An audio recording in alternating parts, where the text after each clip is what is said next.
Muchísimas gracias. Un orgullo poder compartir el panel con Juan, con Carlos, con Griselda.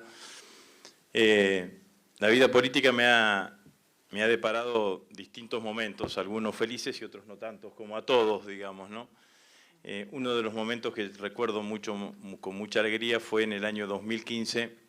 Yo era ministro de Defensa y fui a Cuba con los jefes de las Fuerzas Armadas Argentinas. Era la primera vez que los jefes de las Fuerzas Armadas Argentinas iban a Cuba.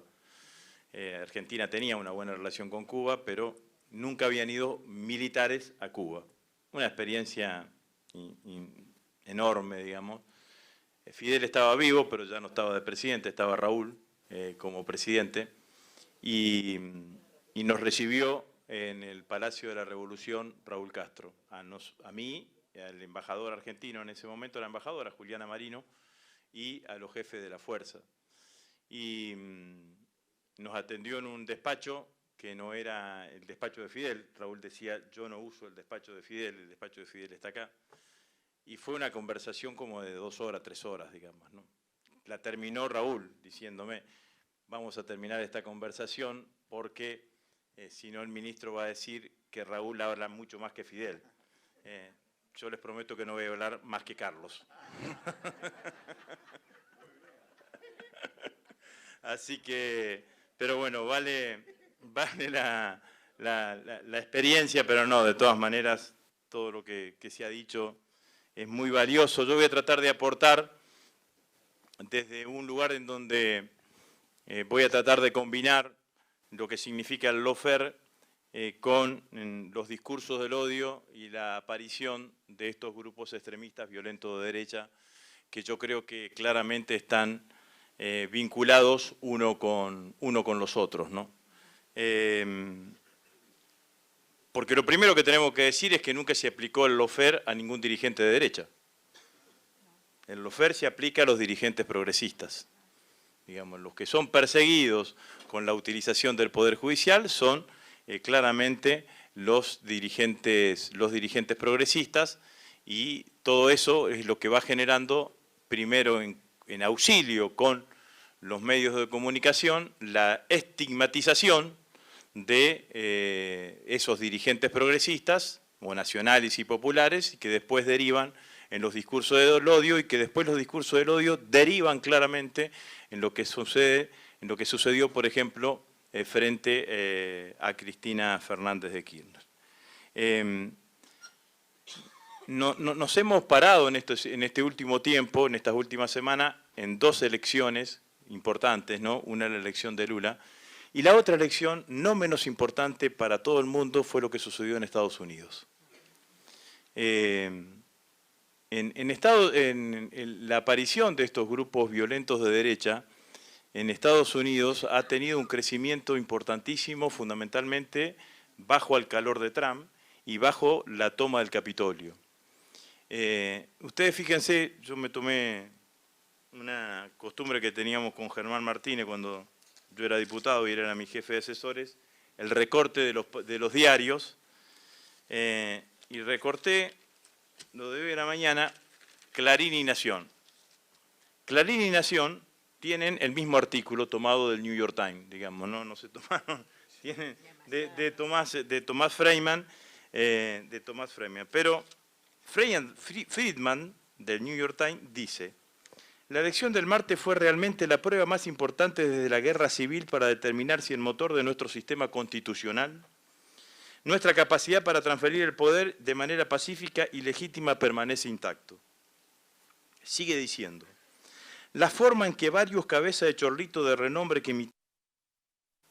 y que hicieron del negacionismo el elemento central de su campaña fueron derrotados, es posible que hayamos esquivado una de las flechas más grandes jamás apuntadas al corazón de nuestra democracia.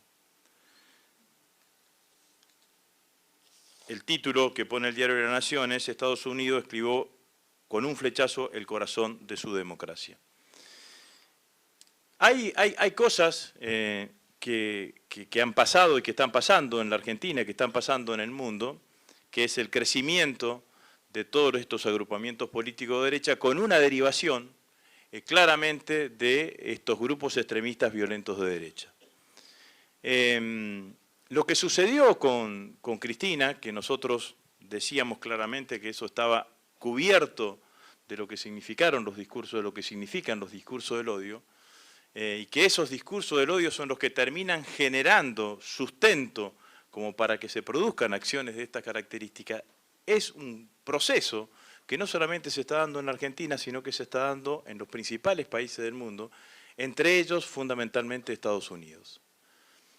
Muchos de los candidatos que perdieron en las elecciones de medio término en Estados Unidos fueron fundamentalmente aquellos candidatos que asumieron en su totalidad el discurso de Trump, planteando, entre otras cosas, lo que va a plantear Bolsonaro dentro de 2 años, que es que le hicieron fraude en las elecciones, en las elecciones y que por eso perdieron claramente las elecciones. El diario La Nación, que viene siguiendo este tema, lo sigue, pero no lo sube en su página web, sino que lo pone en su versión escrita, viene en 2 domingos consecutivos hablando y haciendo analogías entre el intento de magnicidio a Cristina con la agresión que fue contra Nancy Pelosi, pero en realidad fue contra el esposo de Nancy Pelosi, que ingresó alguien con un martillo y lo agredió en su casa. La última campaña electoral, esta que terminó en Estados Unidos, ha sido la campaña electoral de mayor violencia política de los últimos años. La estigmatización creciente de determinados grupos sociales es un proceso continuo en Estados Unidos. Saben ustedes que en Estados Unidos, además, la posibilidad del uso de armas está mucho más abierta de lo que sucede en la Argentina. De hecho, la famosa asociación del rifle es uno de los que alimentan estos grupos extremistas violentos de derecha. En Estados Unidos, 600 hombres de las Fuerzas Armadas fueron desplazados y dados de baja porque se descubrió su vinculación con estos grupos extremistas violentos de derecha. En Alemania, 800. 800 hombres. Algunos lo llaman neonazis, hay algunos otros pensadores que lo llaman aceleracionistas porque buscan acelerar los que ellos llaman procesos de descomposición social. Son, en Europa y en Estados Unidos, supremacistas blancos, homofóbicos, antipolítica de género, todo lo malo que uno puede ver en alguien se encuentra claramente allí. El batallón Azov, ese batallón que empezó a reclutar combatientes en todos los lugares del mundo para ir a combatir a Ucrania, claramente son de este tipo, fuertemente de este tipo de ideología. Ustedes saben que nosotros desde la AFI hicimos una denuncia en donde de un conversatorio de la red Twitter, de Twitter Space, que es una red pública, o sea que obtuvimos información de una fuente pública, de Revolución Federal, el señor Morel, una semana antes de que sucedió el intento de magnicidio contra Cristina, le decía a los que estaban en ese conversatorio, decía, si a mí no me conociesen los pibes de la Cámpora, iría y me infiltraría durante 7 días, cantaría la marcha peronista y después pasó la historia. Lo mismo que hizo Sabac Montiel 7 días después. Hicimos la denuncia porque además decía, hablando con un soldado voluntario de Río Gallegos, que el soldado voluntario le decía, yo lo veo a veces pasar a Máximo Kirchner, Morel le decía, ¿por qué no lo mataste? Y amenazaba también al presidente de la Nación. Hicimos la denuncia, la hicimos en el juzgado de la doctora Capuchetti porque decíamos que de ese conversatorio salían delitos en sí mismos, delitos contra el orden público, amenazas, instigación a la violencia y demás, pero que además se debía investigar la potencial vinculación entre Revolución Federal y la banda de los Copitos. Bueno, hubo un problema de competencia, la Cámara decidió que se tenían que investigar ambos casos por aparte. La parte de Revolución Federal le tocó al juez Martínez de Giorgi. Ahí pasa una cosa extraña, digamos, ¿no? Martínez de Giorgi actúa, pone en prisión preventiva a 4 integrantes de Revolución Federal. Esos 4 integrantes después son liberados por la Cámara correspondiente, esa Cámara que tiene la irregularidad que 2 de sus integrantes no tienen acuerdo del Senado para actuar en esos miembros de la Cámara. Pero la irregularidad estaba que antes que se defina, que el juez en primera instancia defina la situación procesal, les liberó la prisión preventiva. A los 2 días de esto, Martínez de Giorgi los procesa a los 4 integrantes de Revolución Federal. Y toma en su fallo, en los considerandos de su fallo, en la exposición de motivos de su fallo, toma un pensamiento, un texto de Eduardo Bertoni, que es un relator de la Comisión Interamericana de Derechos Humanos. Eduardo Bertoni dice lo siguiente: históricamente el discurso de odio no conoce fronteras de tiempo o lugar. Ha sido utilizado por funcionarios en la Alemania nazi, por el Ku Klux Klan en los Estados Unidos y por una gama amplia de actores en Bosnia durante la década del 90 y durante el genocidio de Ruanda de 1994. Pero cuando se utiliza, y esto lo pone textual Martínez de Giorgi en su fallo, el discurso de odio tiene hilo conductor, se utiliza para hostigar, perseguir, justificar la privación de derechos humanos. En su forma, y escuchen esto, en su forma más extrema, el discurso de odio puede incluso usarse para racionalizar el asesinato, como el mundo vio hace apenas unos años en Ruanda. Entonces, el combo es un combo perfecto. A todos nos debe haber sorprendido, angustiado, preocupado cuando vimos esos adherentes a Bolsonaro, esos bolsonaristas saludando con el saludo nazi. Y entonces, las preguntas que uno se hace y que va construyendo alrededor de esto. Nosotros vimos el alegato del fiscal Luciani. Lo vimos porque los principales medios de comunicación lo pasaron 24/24. Para el común de la gente, el alegato del fiscal no fue el alegato del fiscal, fue la sentencia.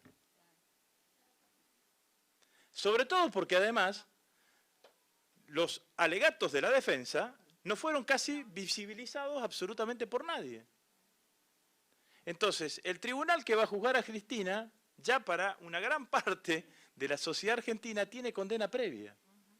¿Cómo puede ser, si no es en base a la construcción de sentido, que haya una parte de la sociedad que ante el hecho flagrante de que a Cristina le pusieron un revólver a 15 centímetros, a 10 centímetros de su cabeza, diga que ese hecho no existió y que no sucedió? Entonces, eso es la construcción de sentido en donde juega el Poder Judicial, juegan los medios de comunicación, habilitan y sostienen a los discursos, generan y potencian los discursos del odio, y aparecen las formaciones políticas que no se animan a condenar o que especulan con la condena de estos grupos extremistas de violentos. Pasó desapercibido que Bullrich no haya condenado el intento de asesinato a Cristina. Pero yo digo, comparemos, es lo mismo que si en el año 1987 Antonio Cafiero, que era el presidente del Partido Justicialista, no hubiese condenado la sonada cara pintada de Semana Santa de 1987. ¿Qué significó eso? No solamente la condenó, sino que estuvo al lado de Alfonsín. ¿Qué significó ese hecho? Significó que los posteriores alzamientos cara pintada siempre tuvieron menos repercusión. Montecasero, ¿te acordás? En el 89, verano del 89, poste 88, después los posteriores de San Eileen terminaron finiquitando todos esos intentos de golpes cara pintadas en la Argentina. Que un sector de la política no condene un intento de magnicidio, lo que hace es, en algún lugar, legitimar la actuación de estos grupos extremistas violentos de derecha. Entonces, a mí me parece que esto que está creciendo en el mundo merece una mirada muy atenta de parte del conjunto de los dirigentes políticos democráticos que tenemos involucramiento en este tipo de acciones y en este tipo de situaciones. A mí me sorprendieron algunos datos, como por ejemplo este dato de las Fuerzas Armadas alemanas que dieron de baja a 800 miembros de sus Fuerzas Armadas por tener vinculación con estos grupos extremistas violentos de derecha. Que no son muchos, que son en general pequeños en cuanto a la cantidad de integrantes, que tienen una metodología claramente violenta, pero que crecen al calor de todos estos discursos del odio, y esos discursos del odio terminan involucrados claramente en todo lo que significa el proceso del lawfare que estamos viendo que existe acá en la Argentina y que existe en distintos lugares de América Latina. Lo de Lula es el caso más palmario, ¿no? Estaba claro que el juez Moro no buscaba justicia, sino el Ministerio de Justicia, que es otra cosa, digamos, ¿no? Terminó siendo, y lo consiguió, terminó siendo ministro de Justicia de Bolsonaro.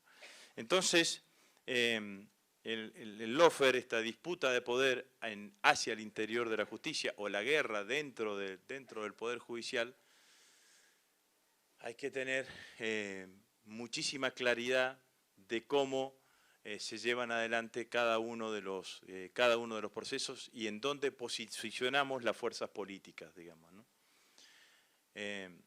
Voy a decir algo políticamente correcto, pero mis compañeros ya saben que suelo ser así, pero a mí me parece un grave error haber sancionado esa ley de ficha limpia para darle al Poder Judicial de Santa Fe que te impugne dirigentes políticos para que sean candidatos en las próximas elecciones en la provincia de Santa Fe. Porque como dije anteriormente, nunca los candidatos de derecha, ni los dirigentes políticos de derecha, son las víctimas del lawfare. Entonces le hemos dado una herramienta para que no solamente le pase a nadie, que puede terminar procesada, claramente, u otros dirigentes políticos que por cualquier cosa terminen siendo procesadas y terminen estando imposibilitados de ser candidatos. Aconsejo a cualquier dirigente político progresista, cuando le toque administrar, que administre hasta el ticket con el que toma un café, digamos, que lo guarde y le ponga en un papelito, porque nunca hay que olvidarse que a Dilma la destituyeron por un asiento contable. Dilma la destituyeron por un asiento contable, porque había asentado contablemente, posteriormente, una plata que había gastado antes, en un periodo presupuestario anterior, o al revés. Dilma la destituyeron sin una denuncia de corrupción. Sin una denuncia de corrupción. Y recuerdo, Carlos, y vos te debes acordar, que cuando les costaba meterlo preso a Lula, apelaban a la ley de ficha limpia para impedirle a que Lula sea candidato. ¿Quién impulsó la ley de ficha limpia? Lula da Silva. Entonces, nosotros lo que tenemos que hacer es entender cómo es el proceso de la disputa política y cómo es el proceso de la construcción del poder popular en la Argentina. El partido judicial existe. Así como nosotros cuando estaba la dictadura decíamos que existía el partido militar durante años y que el partido militar interrumpía procesos constitucionales y demás, bueno, ahora lo que existe es claramente el partido judicial. ¿Qué es el partido judicial? Es un partido integrado por jueces y fiscales que funcionan directamente con el sistema de poder en la Argentina. ¿Quién integra el sistema de poder en la Argentina? Los grupos económicos, los grupos mediáticos y la derecha política de nuestro país.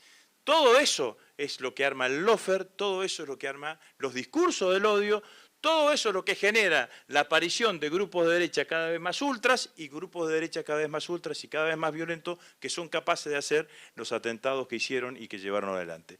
La violencia política aparece de vuelta en la vida política de las naciones. Dije lo de Estados Unidos, lo de Brasil fue notable en esta última campaña, la cantidad de hechos de violencia política que pudiesen existir. No es que los discursos del odio aparecieron ahora, vamos a decirlo claramente, digamos, ¿no? Antes eran los rumores lo terminaron justificando el golpe contra Irigoyen. Bueno, los golpes contra el 55, las cosas que decían sobre Perón. En este país y en esta última etapa, mucho tuvo que ver el conflicto con el sector agropecuario. La frase yegua apareció en ese momento, contra Cristina. Cuando Juan hablaba de la estigmatización, yo no sufrí estigmatización judicial en ese momento, pero sí política. Y entiendo lo de los hijos, acá está una de mis hijas. Y todavía gastamos una fortuna, pero vamos todos a hacer análisis, digamos, ¿no? en la familia, digamos, ¿no? Hasta el que vive en Estados Unidos también va el analista, y todavía, después de 12 años, 14 años, porque fueron en el 2008, que fueron en la puerta de mi casa, todavía a veces en sus sesiones de análisis, las poco que me cuentan, aparece ese hecho. Entonces, claramente es todo un combo que aparece y que aparece acechando claramente la vida política en democracia de nuestro país. Carlos, ¿qué decías? ¿Era democracia o privilegios? Yo creo que la contradicción principal en la política argentina, lo vengo sosteniendo hace muchísimos años, es democracias versus corporaciones. O los partidos políticos son capaces de construir un poder político que subordine y que discipline al poder corporativo, o las corporaciones se van a quedar con los distintos pedazos de la patria desparramados. Muchas gracias.